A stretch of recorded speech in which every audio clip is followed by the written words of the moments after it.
Can you please state your name and say where we are? Sure. My name is Pryz, and we are at Leadership in Champaign, Illinois. And can you explain what Leadership is? I can. Leadership is a not-for-profit organization that was started in 1986, actually incorporated in 1988, and our mission is to create a just, caring, thriving world where all lead with integrity and a healthy disregard for the impossible. That's our job. What exactly does that mean to you? Sure. That's a great question. What that means to me is that we work with primarily young people and other organizations to try to help people realize that they can live in possibility, that they can do anything that they set their mind and heart to, and that leadership is not rocket science. It's not something that you have to have a title or that you have to have some special gift to be able to do, but that anybody can lead.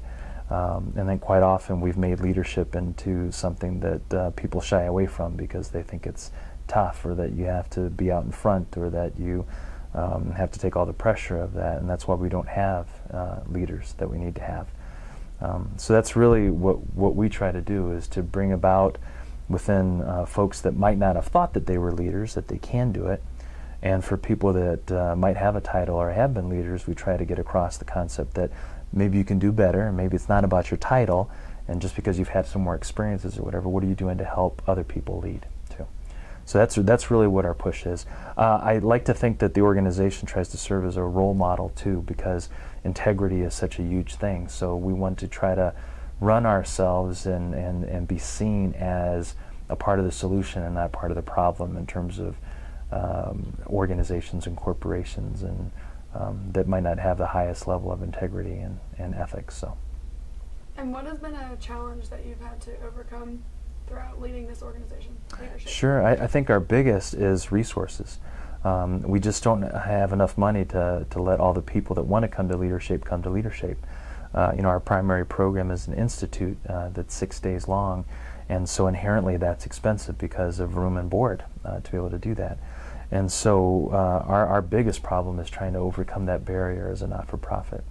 I think the other one is a misconception. I think that a lot of folks think of leadership as a for-profit organization because we've been so successful and we do things in such a high-quality way that doesn't look nonprofit to a lot of people. And so one of my jobs is trying to create that mission and cause focus for leadership, so people see us as a mission-driven organization that has needs, that has barriers that we need to overcome, because we do what I think is one of the best programs, in the United States and maybe the world, and so, but it's not tapped as much as it should. So how do I increase the access of the leadership programs? And now, more personal question, yeah. Just what is a character strength that you see in yourself? Sure. What do you think? I think my strongest, and maybe as it's related to what I've found about myself, is being adaptable. I think I get along with a diverse group of people. I think I can be thrown into any situation and be able to make that work, and I think that has helped me be able to create teams and groups and to be a part of teams and groups, and I enjoy that wholeheartedly.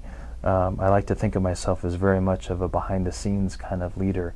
And I enjoy that. A lot of that stems from my my background in athletics, and so I enjoy being a part of a team and doing that. And I think that characteristic of wanting to be a part of something special, wanting to make a contribution, wanting to work with other people to do that, are things that stick out in my life and my career.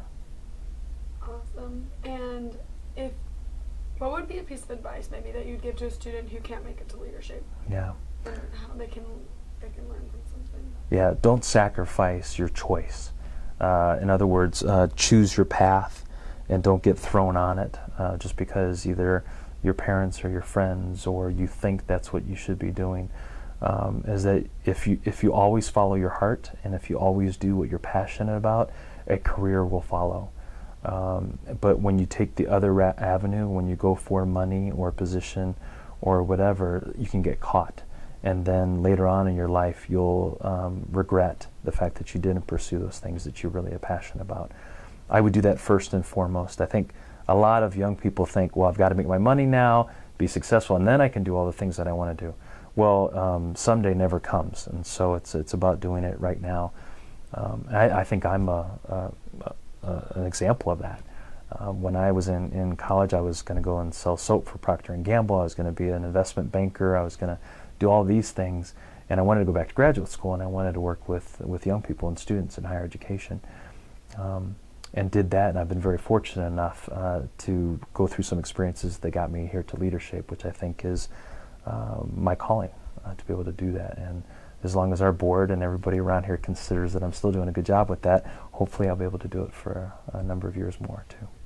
That's great. Well, thank you for sharing some of your stories. Of course, of course.